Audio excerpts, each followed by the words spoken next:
तुलसीदास जी किसी जात किसी व्यक्ति विशेष के लिए उन्होंने कुछ नहीं कहा। लोग समझते नहीं हैं चौपाइयों के अर्थ को, चौपाइयों के मर्म को, उसकी गंभीरता गहराई को। अब निषाद राज कौन थे? जंगली आदमी थे, भील थे, गले लगाया राम जी, रात उसके यहाँ रुके हैं। राधे राधे दोस्तों आज की कथा में गुरुजी ने रामचरितमानस जलाने वालों के ऊपर भड़के। जी हाँ दोस्तों, गुस्से में गुरुजी ने क्या क्या बोला, बने रहिए इस वीडियो में मेरे साथ। कुछ लोग कहते हैं गोस्वामी तुलसीदास जी रामचरितमानस में उन्होंने दलितों का अपमान किया, ऐसा कुछ लोग आज आरोप लगाते हैं। अब देख लो, निषाद राज जी कौन थे? दलित थे। केवट कौन है? माता शबरी कौन है?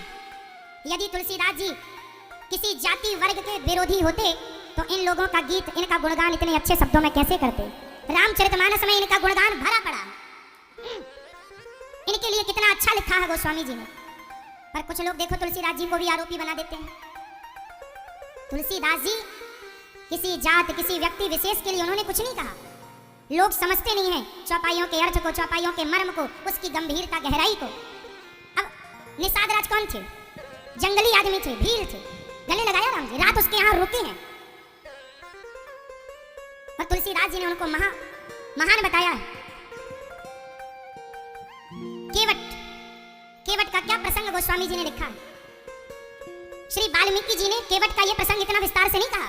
रामायण में केवट प्रसंग इतना विस्तार से नहीं है जितना विस्तार से केवट प्रसंग गोस्वामी श्री तुलसीदास जी ने लिखा है। मांगी नाव न केवट आना, कहाँ तुम्हारे मर्म में जाना। पर लोग देखो तुलसीदास जी को भी नहीं छोड़ते।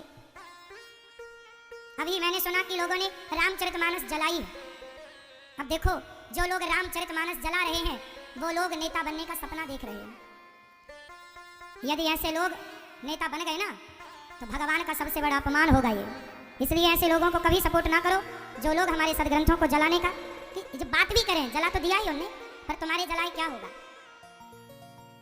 लेकिन समझ लो आप कि समाज में कैसे कैसे कालनेमी घुसे पड़े हैं।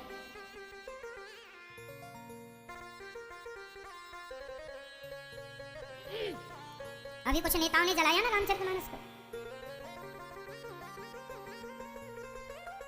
इसलिए ऐसे जिसमें माता शबरी का विस्तार से चरित्र हो, नवधा भक्ति की चर्चा हो, ऐसे रामचरितमानस पर कोई कैसे उंगली उठा सकता है? एक एक शब्द अपने आप में ब्रह्म, एक एक शब्द परमात्मा मैं है, ये समझो, सब कुछ है। ऐसे राम का चरित्र जिसमें गाया गोस्वामी जी ने रामचरितमानस। आगे राम जी गए, केवट पर कृपा करके चित्रकूट में भरत जी मिलने आए और आगे राम जी भरत जी को खड़ाऊ देकर विदा करते हैं। आगे चले। रावण माता सीता को हरण करके गया, जटायु ने माता सीता के लिए प्राणों की बाजी लगाई। लोगों ने कहा कि तुलसीदास जी ने नारियों का अपमान किया। बताइए, तुलसीदास जी ने नारियों का अपमान किया? शबरी का गुणगान गा रहे हैं। शबरी भी तो नारी है। अब सूर्पनखा जैसी नारी भी रामचरितमानस में है, और शबरी जैसी जो नारी जिस लायक होगी उसे वही तो कहा जाएगा। अच्छा बताइए, नारी और पुरुष ये एक समान है, एक है कि नहीं? आज के युग में आपको क्या लगता है, नारी और पुरुष एक है, एक दर्जा है? हाँ या नहीं? हाँ या ना? बोलो हाँ या ना, जोर से जोर से जोर से। नहीं, हमारे सनातन धर्म में नारी और पुरुष एक नहीं है। नारी और पुरुष में दोनों में भिन्नता है। और हमारे वेद पुराण, हमारे ऋषि मुनि कहते हैं कि नारी और पुरुष दोनों अलग हैं और दोनों एक कभी हो ही नहीं सकते। क्यों?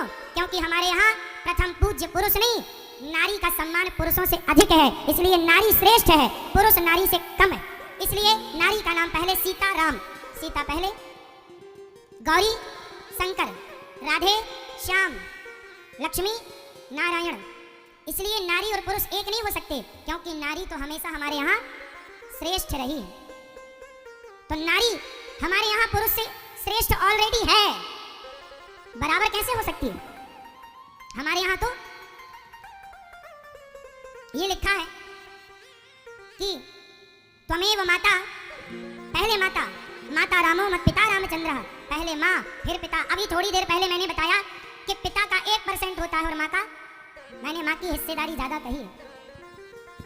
माँ बड़ी है, पिता, यदि माता और पिता दोनों से यदि तुलना की जाए, इन दोनों में ज्यादा बड़ा कौन है? माँ और बाप को खड़ा किया जाए और पूछा जाए किसी से, दार्शनिक से पूछा जाए कि बताओ बड़ा कौन है, क्या बड़ा है, बताओ, आप बताओ, माँ और बाप में बड़ा कौन? जोर से, जोर से।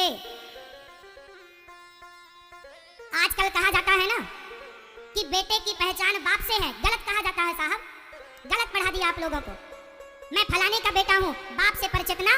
जब राम से पूछा गया आप कौन हैं, तो रामचरितमानस में वही गोस्वामी जी जिनका आज लोग विरोध कर रहे हैं, उन्हीं की बातें ना समझकर मूर्ख लोग वो राम जी नारी को कहाँ बिठाते हैं। वो रामचरितमानस में गोस्वामी जी लिखते हैं, जब राम से पूछा श्री हनुमान जी ने पहली बार किष्किंधा में आप कौन हैं, तो राम जी ने परिचय दिया, कौशलेश दशरथ के जाए। पहले कौशल्या माँ का नाम लिया, फिर दशरथ जी का नाम लिया। मैं कौशल्या और दशरथ का बेटा हूँ। जैसे आपसे कोई पूछे तुम किसके बेटे हो, तो आप अपने बाप का नाम बताते ना, पहले माँ का बताया राम जी ने, फिर बाप का। मैं इनका बेटा हूँ। परिभाषाएं तुमने बदली हैं साहब, शास्त्रों में कोई परिभाषा नहीं बदली गई। बेटे की पहचान बाप से होती है, ये कहना भी गलत है। माँ का नाम लिया है, राम जी से पूछा, पढ़ लेना किष्किंधा कांड की चौपाई है, तुम किसके कौन हो, आप कौन हो? कौशलेश दशरथ के जाए, हम पितु वचन मान बन आए, ये चौपाई।